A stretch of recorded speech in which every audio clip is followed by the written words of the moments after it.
السلام عليكم ورحمة الله تعالى وبركاته. نتمنى تكونوا بخير وعلى خير. اليوم إن شاء الله بإذن الله غنوجد البلبولة بطريقة سهلة واقتصادية، مكونات في كل بيت. فبسم الله على بركة الله. إلى المقادير وطريقة التحضير. بسم الله، الصلاة والسلام على رسول الله، اللهم صل عليه وسلم.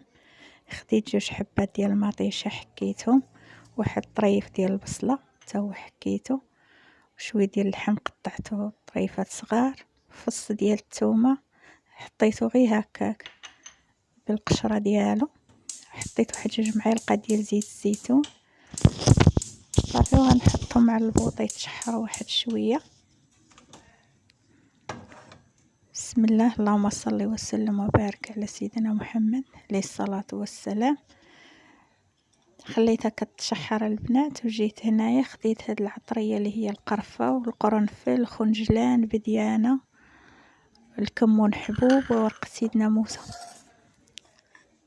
هاد العطريه البنات انا راه كان نديرها هكاك بحال شكل كموسه، وكان ربطها هكا فشي طريف ديال الشاش ولا ديال داك، كتجي ساهله باش ما كتبقاش دوك الشي مكبوب في الشوربه.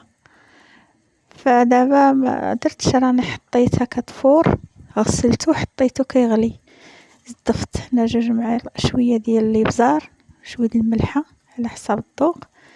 الملحه راه يمكنكم تزيدوا ولا تنقصوا. دابا وخصني زدت مطيشه ديال الحك هكا، شي 3 ديال المعالق ديال المطيشه ديال الصلصه هكا، وحركته وخليته هكا تا كيتشحر مزيان صافي. وكنكون غسلت البلبوله اللي غسلتها وخليتها فازقه في الماء سخون، ونقيتها غسلتها صفيتها، هاي حطيتها دابا على داك لاصوص. كنقلبها هكا وكنخليها، غنضيف الماء من الغلايه، الماء سخون في القدر، وغادي نبقى نخلي البلبوله كطيب، نقص عليها وكنخليها كطيب، ومره كنجي كنحركها، مره كنجي نحركها باش ما كتلصقش ليا من التحت. هذاك العطريه هي كتغلي، وغادي نضيف شويه ديال سكينجبير وشويه الخرقوم، ما كانش متواجد عندي بحال جاتني الصخره هي اللي ضفته. وخديت هذيك العطريه صفيتها، شتي هو هذاك الكاس صفيته وضفته فوق من البلبوله. الصراحه راه كتجي فيها واحد المذاق زوين ديال هذيك العطريه اللي هي هذاك، الصراحه كتجي غزاله. جربوها، تغيير على الحريره نغيروا بها، ولكن الصراحه راه كتجي زوينه صافي. مره كنجي كنبقى نحركها هكا حتى كتشوفوها طابت، تشوفوها راها ما تكونش خفيفه بزاف، ما تكونش ثقيله، على هذا الشكل هكا.